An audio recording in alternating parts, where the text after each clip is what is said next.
Premier League clubs, but have some of the biggest signings lived up to their transfer fees? I said at the beginning of the show I was going to put Alan Pardew under pressure.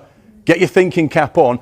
These are the top 8 most expensive signings of the summer in the Premier League, starting with Alexander Isak there in the top corner, right the way down to Victor Gyökeres at Arsenal. Let's start with Alexander Isak then, because let's be honest, it hasn't worked out so far. Just the 1 goal in the League Cup, no Premier League goals. But do you expect him to come good? Yes, I do, but the goals he scored at Newcastle are not the sort of goals that Liverpool create. With fast crosses coming in from both sides, 2 good wingers going on the outside, getting crosses in which he was finishing off. So I think his tally might come down a little bit, but I still think he'll be a success. We obviously can see the Liverpool dominate the top 3. Yeah, absolutely. But one player that definitely has worked in these early stages, Hugo Ekitike. Yes, he's looked, sharp and lively. He wasn't so great against Manchester City, but in all, he's started well and looks like he's got a lot of tools in his armoury. We know we're 11 games in to the Premier League, so of course judging these players after 11 games is almost a little bit unfair. But it's very unfair. But we'll have a go. Such is the world of football these days.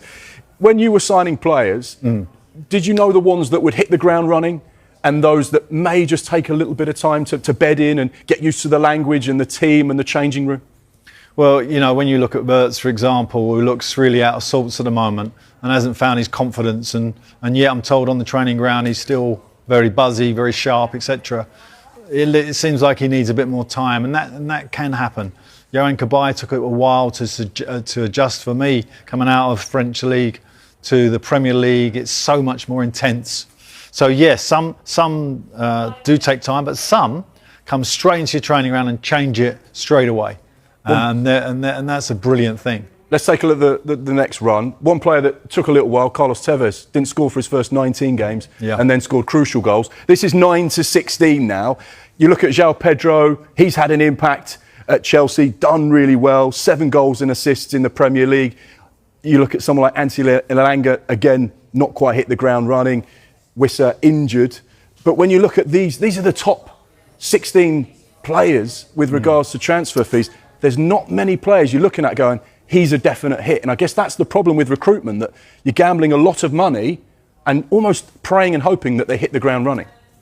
Yeah, and of course, these figures have been inflated by the new TV deal, okay? So this money is now more, but actually what have you got in the changing room already? They've still got to get past those players, and a lot of these players, in particular this player, has got a lot of players in front of him.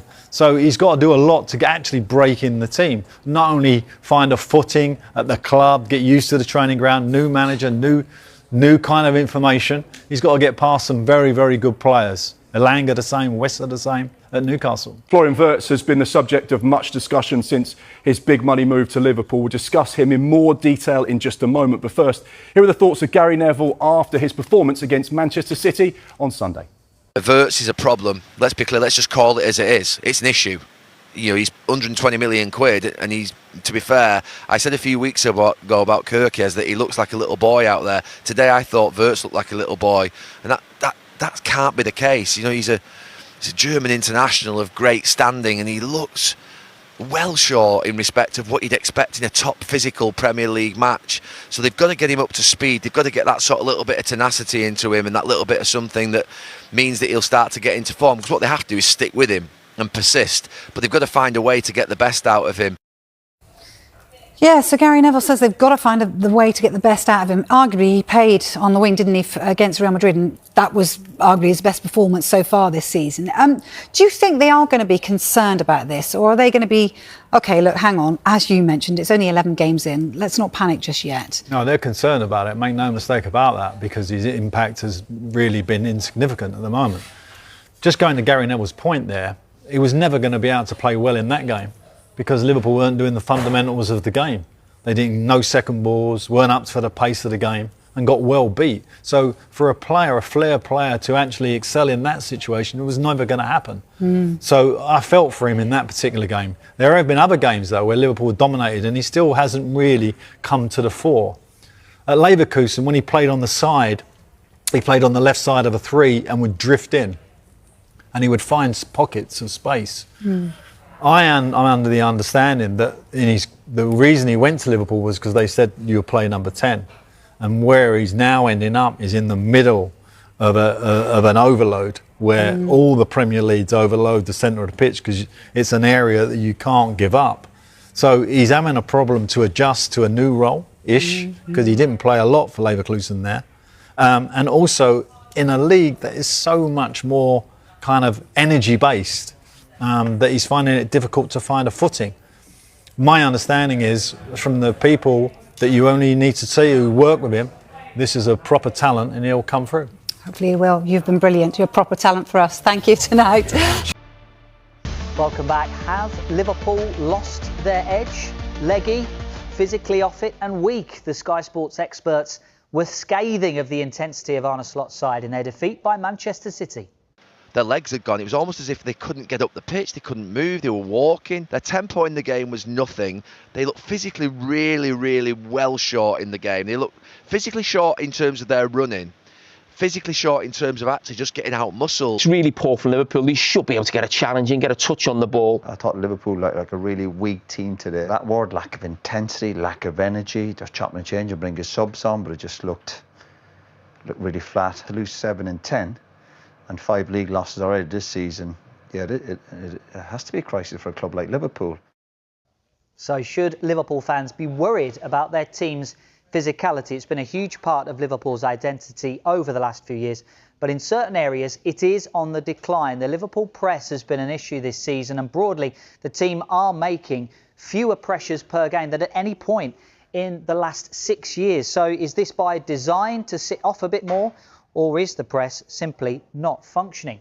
Next, counter pressures. Quick explainer for you first. These are the moments immediately after Liverpool have lost the ball. Do they sit off or do they hunt it down immediately to win it back? Counter pressures are when a pressure is made within 2 seconds of a turnover. Liverpool's numbers on the decline, as you can see, and again are at their lowest point since 2019-20.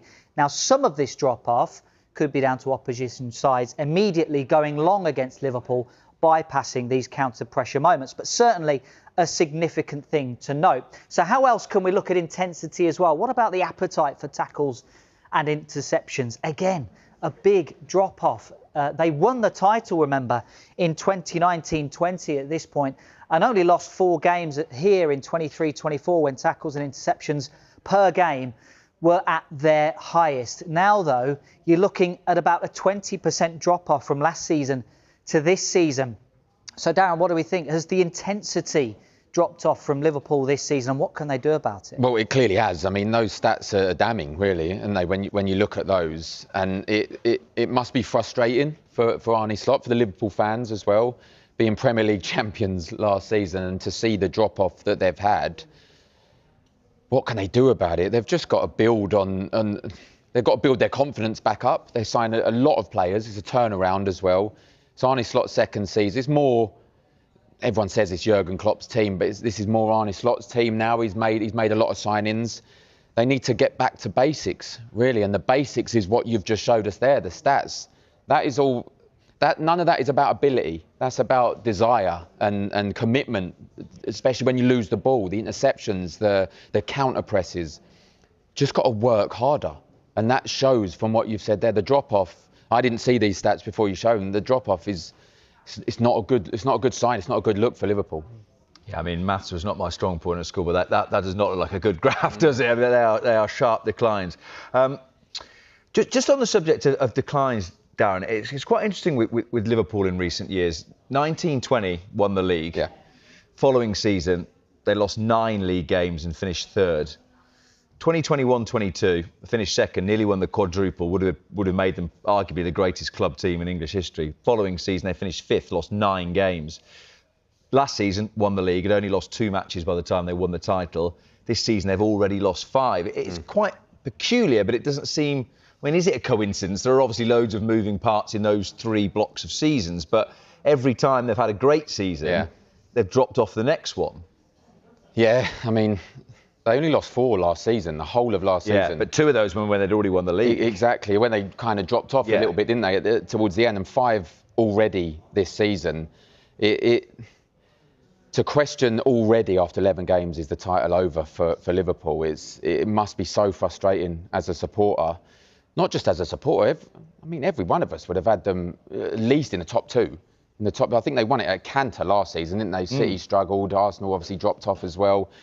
They won it at Canter, and it must be the feeling around that football club must be what is going on. You know, that Virgil van Dijk's called meetings as well, and I've been in football clubs, not up at the top of the leagues, but down the bottom of the leagues, and when you're getting in-house meetings, then something's clearly wrong, and they need to get to the bottom of it really quick, because it's only 8 points, by the way. They could turn that around. Like we said in terms of the Wolves situation, you know Liverpool can go on a run of wins, so they can turn that around, but you're relying on Arsenal, you're relying on City to drop a lot of points, and is that going to happen? It's unlikely. I think it's 7 goals conceded from set pieces by Liverpool this season. If they can sort out defending set pieces, if they can sort out some of the issues with the functionality of the press, the picture might actually look very different for Liverpool right now in terms of the goals that they've conceded. So it's not all kind of doom and gloom. I know we talk about a turnover in players and the money that they spent this summer, but actually it's such fine margins between things working and things not working. I'm sure you guys done it as well, but I looked at the clubs that have picked up the same, if not less points at the same after winning the title. There's only 4. Only Chelsea, Leicester, Blackburn way back in the day, and Manchester United. Manchester United picked up the same amount of points after 11 games in 2001-02, I think. Ended up finishing 3rd. The rest were 10th, 12th, and teams that. You would have expected it from, i.e. Leicester, who I don't think anyone thought were going to win. Chelsea got 11 points after they won the title, and they finished 10th the following season. If Liverpool finish outside the top 4, that's a terrible season for them. Just to tie in 2 of the points that you've both made there, one of the things that you said, Darren, is something's clearly wrong. I don't think we can say enough times one of the things that's wrong is that they've lost their mate who's not with them anymore, and none of us can ever really get how that's affecting them on a day-to-day basis. But what Dave said there about recruitment and the money they've spent, what do you think is more significant to their trouble at the moment? The players that they've lost, and in particular possibly Trent, or trying to integrate the players that have joined? Both. I think both. They had such a consistent side, didn't they, over the years, where they went toe-to-toe with Manchester City, and then they won the title. There was a lot of consistency in their first 11. Then they have lost a lot of players. I mean, Luis Diaz, what he's doing as well. The goal he scored at the week was fantastic, and they must be looking, thinking, have we replaced him with the right people? Then trying to integrate the players they've got. Isak, a lot of money when they signed Ekitike as well. And then Florian Wirtz is not working at the moment. They'll all be successful, in my opinion, at the club. But it needs to happen sooner rather than later, because they spent a lot of money. The top 4 of last season, never seen a transfer window like it. You guys will say the same. They really all made moves, and Liverpool were probably the dominant out of all the 4 as well. And at the moment, they're the team that it's not working for. One of the few players who has had a decent season, you would say, for Liverpool so far is Federico Chiesa. He's backed his teammate Florian Wirtz to show his ability. Chiesa took part in our latest fan Q&A as the Liverpool forward sat down with Adam Smith. This is Ask Chiesa. We teed it up on Sky Sports social media accounts, giving you at home the chance to ask this man absolutely anything. Federico, he had thousands of questions, so I've picked the best ones. Are you looking forward to this? Yes. Okay. We had a lot of questions about this, actually, talking about your song. Just says, what is it like having the best fan song at the club? Oh, at the beginning when I was playing, it was a bit embarrassing because, you know, they were singing for someone who wasn't playing, so it wasn't there, but I did appreciate it a lot. And then when I started playing and the goals came and whatever, like the last few months, so I was glad because it did make sense at the end. So they're singing for like actually someone who's, but the support has been amazing, and I'm very happy and I'm really honored to play for such an amazing fan base. And of course, at home, do you ever find yourself singing the song in the shower, in the living room, in your head?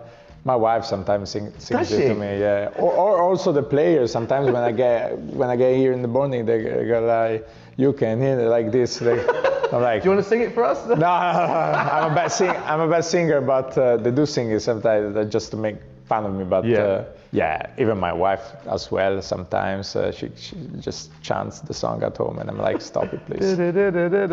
Yeah, because it's a nice tune. And it is. Yeah. Next one says, who's the most famous person in your phone book? Cristiano. Cristiano. Yeah. What's he like? Go on, talk to me about what he's like off the pitch. He's built like a statue, I have to say. Yeah. It's very. Good body, yeah. Yeah. Good, very good body, like. Very good body, fantastic player, one of the greatest. I mean, it was just a dream come true to play with him. Yeah. It was a dream come true. Yeah. Do you still speak to him a lot now? No. I don't want to disturb him. You don't want to disturb him? No. Next one says, can you describe your new teammates in one word? So first up, Ekitike. Skillful. How good has he been, by the way? Yeah, it's just so quick. He's adapted so quick. Yeah, so quick for the intensity of the Premier League. But his skill set is just amazing. He has a very good technique. Next up, Isak. I would say clinical. Yeah, even though he didn't score a lot yet, but I think he will because he knows how to score goals, and he's shown that in the Premier League. And he's clinical in training, is he? Do you see it? Yeah. Clinical. Okay. Yeah. Next up, Kirkez. Intensity. Next up, Frimpong. Fast. Yeah, it's so rapid. Yeah. And finally, Havertz. Oof, I said already skillful for Hugo, so I would say technical. It's just one of the best players I've ever seen on the ball. Wow. Yeah. Ever. Talk to me about Havertz, because obviously when a new player comes for a big price tag, a lot is made of that. But as someone who sees him every day, tell me what he's like and the capability the player he can become this season for Liverpool. No, he's as I said, he's one of the best players I've ever seen with the ball. Like the way he controls the ball, the way he touches the ball is just world class. So of course he has everything to be a success at Liverpool. There's nothing holding him back. Of course, he came from another league. Hugo instead adapted quickly. He has to get some time, so that is normal. But the player is just amazing from what I've seen. And the price tag, of course, for the prices, like there's 10 years ago, maybe it would have came here for, 50? I don't know, maybe 60? Yeah. With inflation now it's 100. Different. Yeah, I see what you mean. So, but if we go back in time, it would have cost us like a lot of money because the player is just fantastic. Love that. Federico, lovely to meet you. All the best for the season. Enjoy. Thank you very much. Felt bad. Bye.